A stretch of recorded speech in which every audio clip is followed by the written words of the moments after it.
We chose Cop in the Hood by Peter Moskos. So we have some key concepts for you. And starting with the war on drugs. So, as I said before in the summary, he saw, like, a lot of unnecessary violence and issues being solved in ways that they really shouldn't be. And a big part of that was the way that the task force handled the war on drugs, the drugs issue. And so he introduced that concept by talking about how a lot of the officers he worked alongside didn't really have that much empathy or any compassion for drug users and addicts because it's hard to show respect for them when they didn't really respect themselves, being just the way that they were and going down the path they went down. And he talked about how they're really dehumanized, they're not seen as people anymore, and they aren't really prioritizing their well-being or rehabilitation because they're just trying to keep them off the streets and just keep them behind bars instead of focusing on how they can really like solve the root of the issue. And he also talked about how the way him and his partner handled like drug related calls. There was this one incident where I think it was two like this white couple that was reported for having drugs, but then when they pulled up to the scene, there wasn't enough evidence to, even though they had probable cause for an arrest, but I guess his partner was saying they didn't have enough evidence, so they didn't make an arrest when they really could have done something about that. And yeah, he They also use just they use their discretion. Sorry, yeah, they use that's all I was yeah, gonna no, say. no, yeah, they did. They used their discretion instead of like, acting on it when they probably should have acted on it. And I have a quote that stated by Moscow's. He said, "If one views drug addiction as a medical problem rather than a criminal concern, then one should question the benefit of locking up addicts." And I believe he stated this quote towards the end because like he just wanted to highlight that, dehumanizing them and not seeing them as people that need help is a really big part of the issue. And that's why the problem isn't being solved. And the drug addicts and the drug users it's continuing. Like they're not, getting the help that they need and it's affecting more and more people every day. So that's the first concept. Yeah. All right. And then how it connects to the textbook. Oh yeah. Poor It's Khadija. We I didn't forgot there split was the more. slides very well. I promise I'm gonna talk too. Yeah. Oh no, you It's like got a this. sandwich. It's like me and then her and then, me again. So, yeah, and we were saying that this idea connects, to the textbook because we talked a lot about police discretion and police accountability, and they have the discretion, to decide what to do in any given situation. And it's up to them to control the spread of drug usage, by like using civil means instead of violent, non-progressive methods. And they're ultimately accountable for arresting people in possession of drugs. And whether or not this actually helps those people long term is, like up to them, like the way they go about it. And it connects to the textbook because of his philosophical and sociological thinking, where he linked the areas of high crime, and high drug possession to the socioeconomic factors that we talked about in class with like personal income and proper education and just like the areas in general um relating to that. So yeah. Done now All right, I finally. think Khadija finally gets a break. All right. So, key concept number two, we chose community and police relations. So, Moscow's highlights the deep seated mistrust between the police and the residents in disadvantaged neighborhoods, and how it actually goes both ways. And this mistrust stems from historical inequalities, aggressive policing tactics, and the disproportionate enforcement of drug laws. And this book really illustrates how the police often see themselves as outsiders in the communities that they patrol, leading to this combative and transactional relationship rather than a collaborative one. Because you have the people in the community that are, oh, I'm against the police don't trust us, then why would we trust the police? And then there's the police just coming into this community, just trying, to help. And they're immediately ostracized. So then the police kind of band together in a, well, it's us against them, and it's really negative.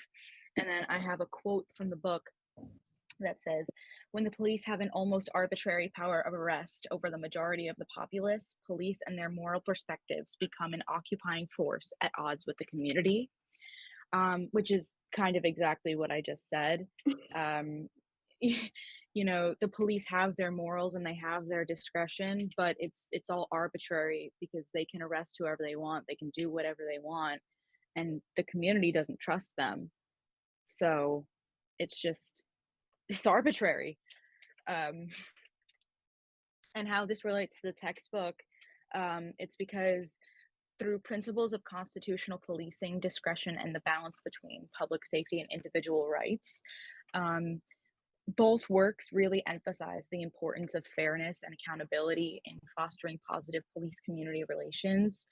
Um, though Samaha focuses more on institutional reforms and Moscow's highlights on the ground realities. Um, Additionally, both texts address how aggressive policing strategies can alienate communities, vary us against them, and Moscow's provides experimental evidence, while Samaha provides legal framework for evaluating those strategies constitutionally. And those strategies' constitutionality, my bad. Um, so they work together, but they're almost on different sides of the same coin. One is through correctional facilities, one is on the ground, one is legal framework, and then one is constitutionality.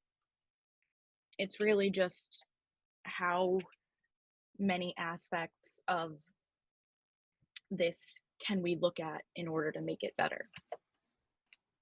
And then our third key concept is broken window policing. So Moscow's examines the theory that maintaining order by addressing minor offenses prevents more serious crimes, but he also highlights its potential for over-policing and community alienation. Um, he highlights how broken window policing can lead to strained relationships between the police and the community. More so, that kind of goes back to community police relationships, and how residents often perceive officers as enforcers of trivial laws rather than protectors of public safety. Um, and so I have a quote that says, recognizing the failures and limitations of the status quo is the first step to better patrol. 911 calls dominate police far more than rapid response impacts crime or the drug trade. So I chose that quote because it kind of goes with, everything else. People call 911 so much that you can't have rapid action. And that goes with over policing as well. Because if you're over policing, you're not going to be able to be there when something really bad is happening. If you're if you're arresting someone for littering, or for I don't know, accidentally throwing a rock at something, that wouldn't be an accident, would it? But you get the gist. If you're focusing on all of the small things, when there's a really big thing, it's very likely that you're not going to be there, and police response time is going to go down, and then distrust in the police is going to run rampant in the community. So how does this connect to our textbook? So this can be explored through law enforcement practices, legal justifications, and constitutional concerns. Community impact versus legal standards. Moscow's argues that broken windows policing can alienate communities and fail to build trust, and Samaha emphasizes how procedural safeguards are intended to prevent systemic overreach. So it's kind of just like Moscow's is like, we don't want to over police, and Samaha's kind of like, right, but we don't want to under police. So it's where do we find that happy medium? And I feel like that's something we really still need to work towards today. Period.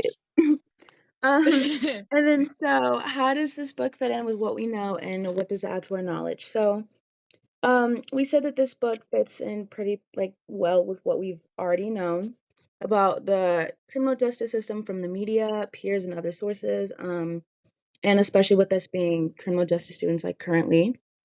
And it fits in with what we already knew about certain methods of the police task force, like the police brutality that's going on. And Moscow's really highlighted the use of violence over other methods like communication, de-escalation, like I said earlier. Yeah, Um, and how these issues aren't really being solved. Like we already knew that these are like drug-related crime and police mistrust. We already knew that that was, both really big currently standing issues. And he essentially voiced concerns that we already had with the criminal justice system being like unfair and harsh in certain ways. And he really did point out the flaws that we already knew needed to be addressed and reform the many, many issues.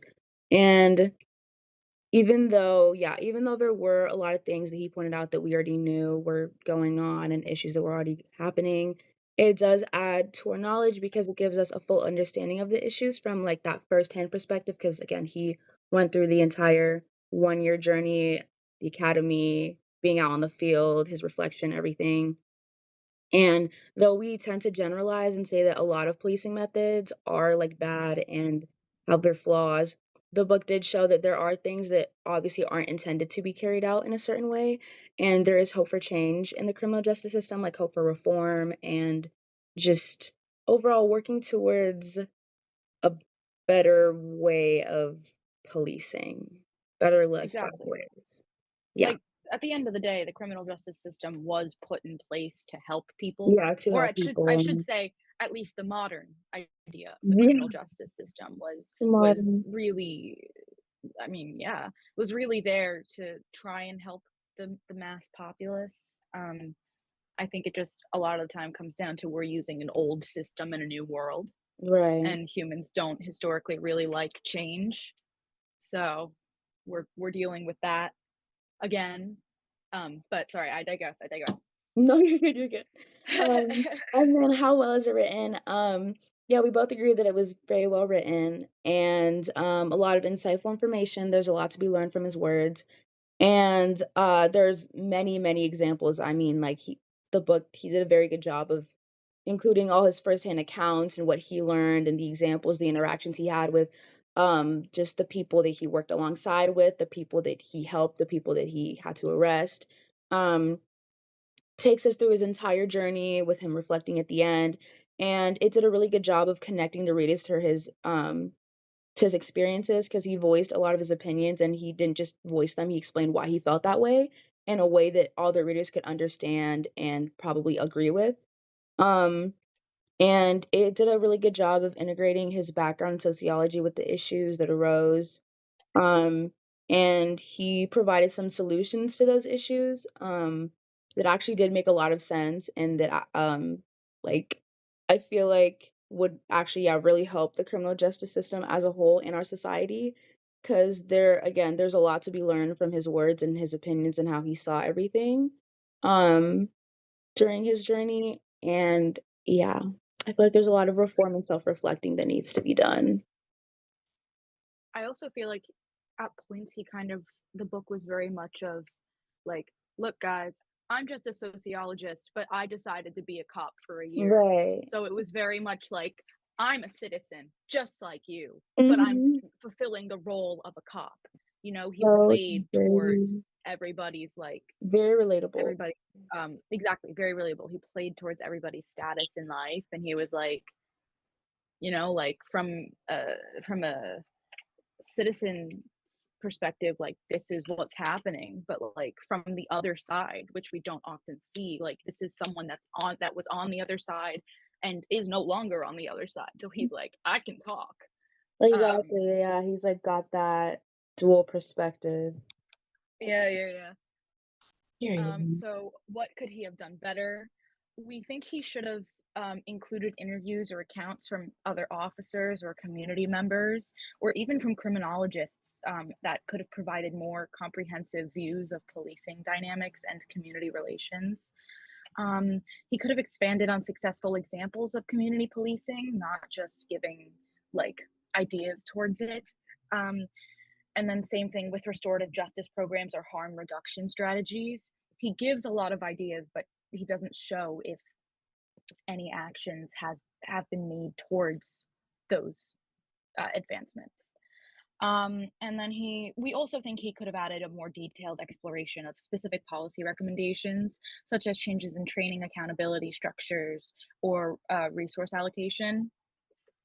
So even if there isn't actively some of those policies happening, he could have provided the framework for it, or at least some of the framework for it. Um, but I think besides those three things, this is gonna be a fun recording for you, But Professor. This is gonna be fun. Uh, but besides those three things, I think the book was excellent. yeah, Here's I where we're mean, excited. yeah, we're We have excited. the textbook and the book. Oh, Here we and then go again. that last one was the necessities of the Just a little project. We just put them there checklist. for easy access. But So yeah, thank you. thank you so much for watching. Have a nice semester. Okay.